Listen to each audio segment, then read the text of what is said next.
9. Y en la mañana, mientras estos procedían en el camino y se acercaban a la ciudad, Pedro subió sobre el techo de la casa a orar, cerca de la hora 6, sigue el verso 10, y él sintió mucha hambre y deseó comer. Y ellos preparando pues el almuerzo. Luego, allí cayó sobre él un trance. Verso 11. Y él ve el cielo abierto y descendiendo hacia él a cierto vaso como una gran sábana.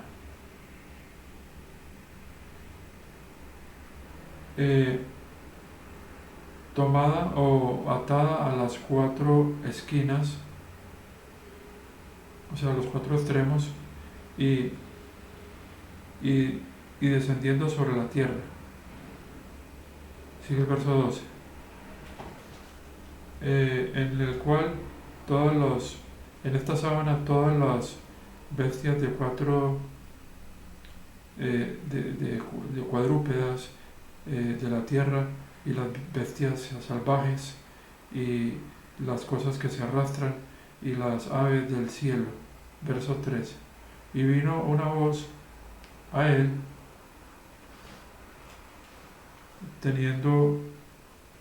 habiéndose levantado: Pedro, mata y come. Sigue el verso 14. Y Pedro dijo: no así, Señor, porque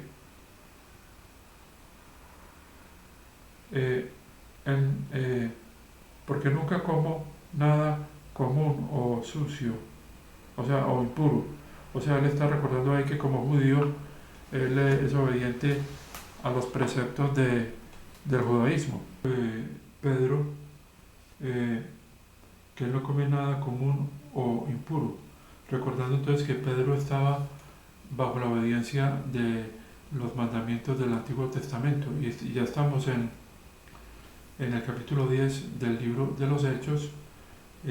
Mas sin embargo vemos cómo la iglesia de Jerusalén seguía en obediencia a la ley, y esto también se puede ver en el capítulo 21, si no estoy mal, de Hechos, donde cuando Pablo visita a la iglesia de Jerusalén, los hermanos, o sea, los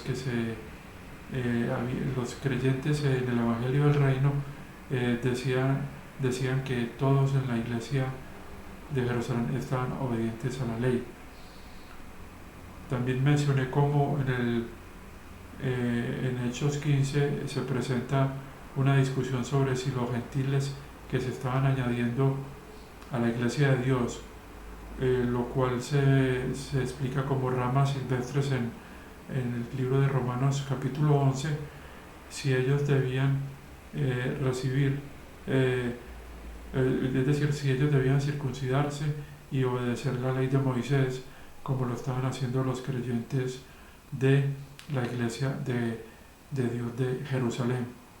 Entonces veamos que estas ordenanzas, que fueron 4, que le mandaron a los gentiles que se estaban añadiendo al olivo, eran 4 ordenanzas, entre ellas el que no podían comer sangre,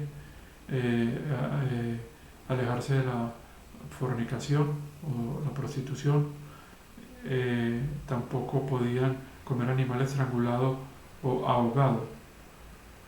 Entonces fueron especificaciones muy concretas para estos gentiles que se estaban agregando a la iglesia de Dios. Para nosotros, en nuestra dispensación, estas ordenanzas no aplican, porque veamos que estas ordenanzas se le dieron a los gentiles que se estaban agregando a la iglesia de Dios, pero en nuestra dispensación vemos como la misma ley, que era la pared de división, entre gentiles y judíos. Durante el periodo de los Hechos, esta ley para nosotros, miembros del cuerpo de Cristo, ha sido abolida y ya todos los miembros de la iglesia, que es el cuerpo de Cristo,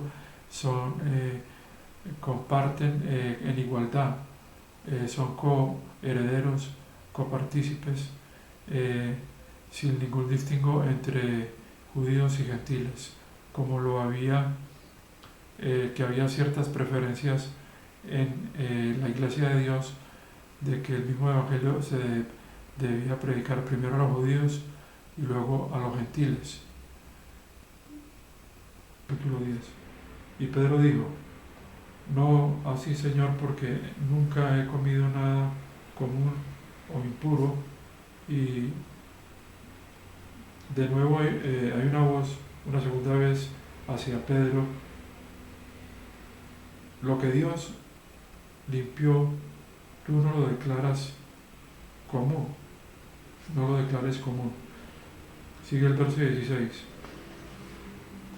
Y esto fue hecho 3 veces, y de nuevo estaba el vaso, fue el vaso recibido arriba del cielo.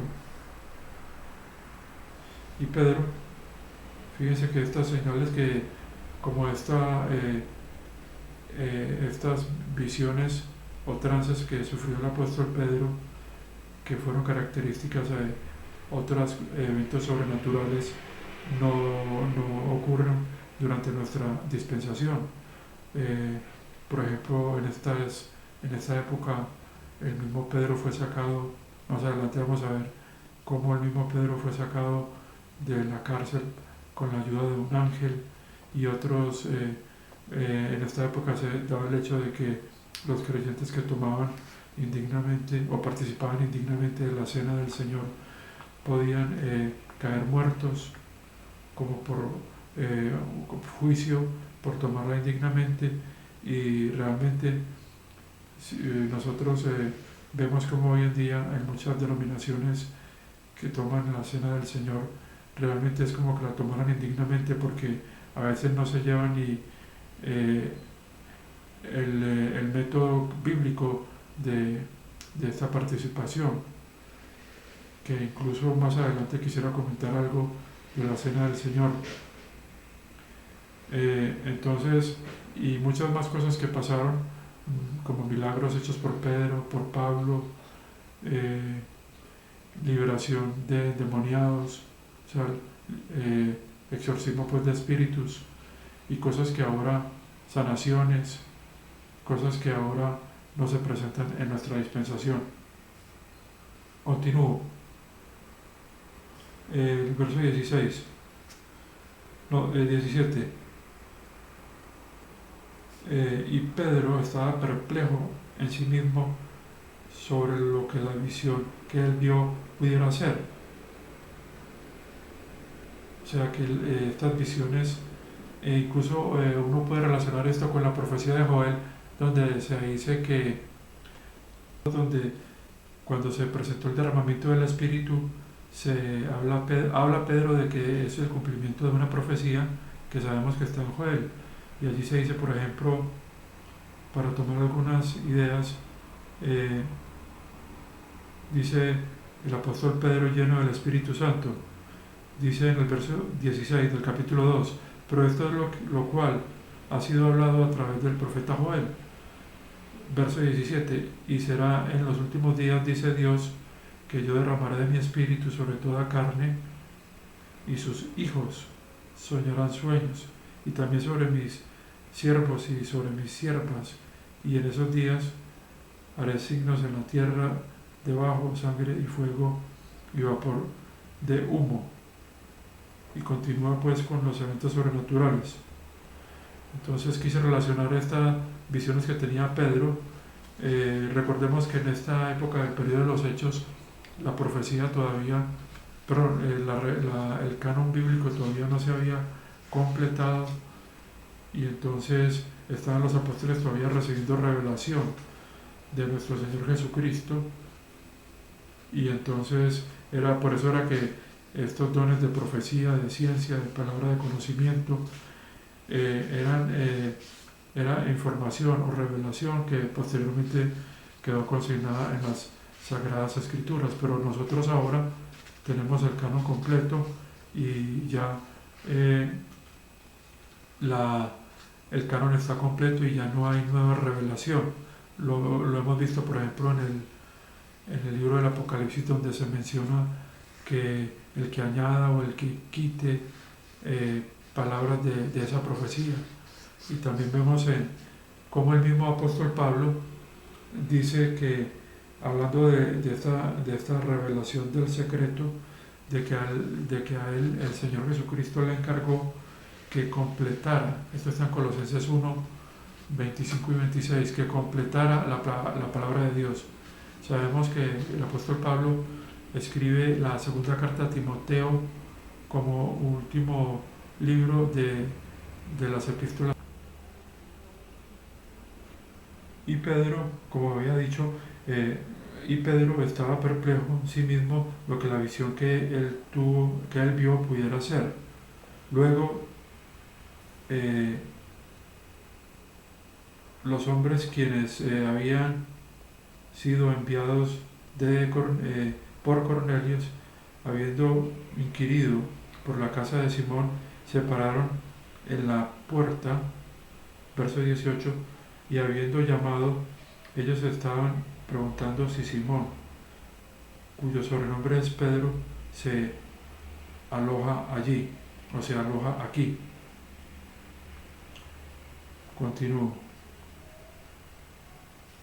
Vean cómo esta traducción pone la acción en presente y le permite a uno ver más claramente cosas del pasado, las ve como que estuvieran en presente.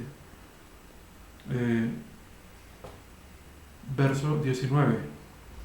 Y Pedro, pensando sobre la visión, el Espíritu le dijo a él: mira, 3 hombres te buscan. Ahora verso 20. Pero, habiendo descendido hacia los hombres, como él estaba en el techo, hacia los hombres quienes habían sido enviados por Cornelio hacia él, dijo: miren, soy el que ustedes buscan. ¿Cuál es la causa por la cual ustedes están presentes? Te sigo con el verso 22. Y ellos dijeron: Cornelio, un centurión, un hombre justo y temeroso de Dios, del cual se testifica bien, también del cual testifica bien también por toda la nación de los judíos, fue advertido divinamente por un ángel de enviar por ti a su casa y para escuchar cosas de ti. Continúo con el verso 23. Habiéndolos entrado, por lo tanto él los alojó. Estamos hablando de Pedro. Y en la mañana Pedro se dirigió hacia ellos, o sea, al otro día. Y ciertos de los hermanos de Jope fueron con él. Sigue el verso 24. Y en la mañana ellos entraron a Cesarea y Cornelio estaba esperándolos. O sea, Cornelio es el que los había enviado a Pedro. Habiendo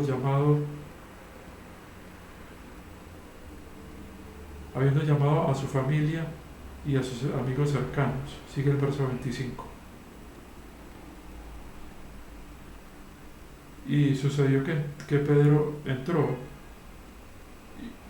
Cornelio, habiéndolo conocido y habiendo caído a sus pies, se arrodilló delante de él. Y Pedro, sigue el verso 26. Y Pedro lo levantó diciendo: ponte de pie, yo también soy un hombre, yo mismo soy también un hombre. Rechazando pues esta adoración que le estaba haciendo Cornelio. o esta reverencia.